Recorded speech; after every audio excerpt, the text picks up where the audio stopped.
नमस्कार दोस्तों, राधे राधे। कभी कभी ऐसी घटनाएं होती हैं जो सिर्फ अखबार की खबरें नहीं होती, वो ईश्वर के संकेत बन जाती हैं। ऐसी ही एक घटना 12 जून 2025 को अहमदाबाद में हुई। एक भयानक प्लेन क्रैश।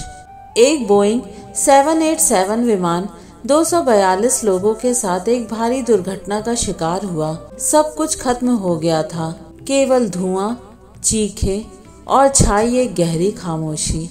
लेकिन उस जलती हुई भस्म भूमि के बीच एक किताब बिल्कुल सुरक्षित मिली। वह थी श्रीमद् भगवत गीता, जो कि पूरी तरह से सुरक्षित थी। एक तरफ पूरी दुनिया आंसू बहा रही थी, दूसरी तरफ गीता अपने अस्तित्व में अखंड खड़ी थी, जैसे स्वयं कृष्ण ने उसे बचा लिया हो। वह ग्रंथ अब भी पूरा था, जैसे एक दिव्य संदेश था सबके लिए। जैसे कह रहा हो, नैनम छिंदंती शास्त्राणि नैनम दहती पावका, अर्थात इस आत्मा को ना कोई शस्त्र काट सकता है, ना अग्नि जला सकती है। ऐसा लग रहा है जैसे यह किताब एक संदेश देना चाहती है कि जिंदगी नश्वर हो सकती है, लेकिन ज्ञान, धर्म और आत्मा का सत्य कभी नहीं मिट सकता। दोस्तों, जब सब कुछ बिखरता है तब गीता हमें संभालती है। आज अगर आप जरा सी चिंता में हैं, जरा सी उलझन में हैं, तो एक बार गीता को पढ़ लेना, शायद आपको भी अपने उत्तर मिल जाए। भगवत गीता सिर्फ एक ग्रंथ नहीं, एक जीवन मार्गदर्शक है।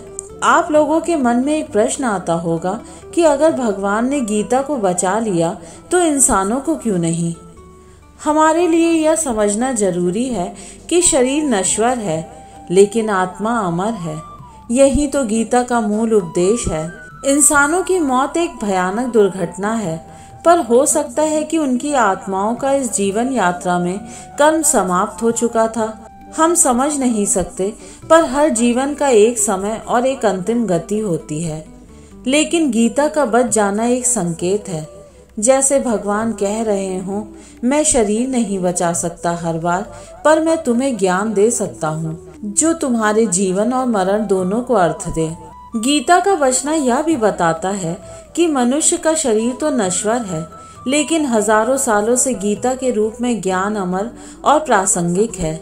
इसलिए गीता बची ताकि हम समझें, सीखें और स्वयं को जागृत करें।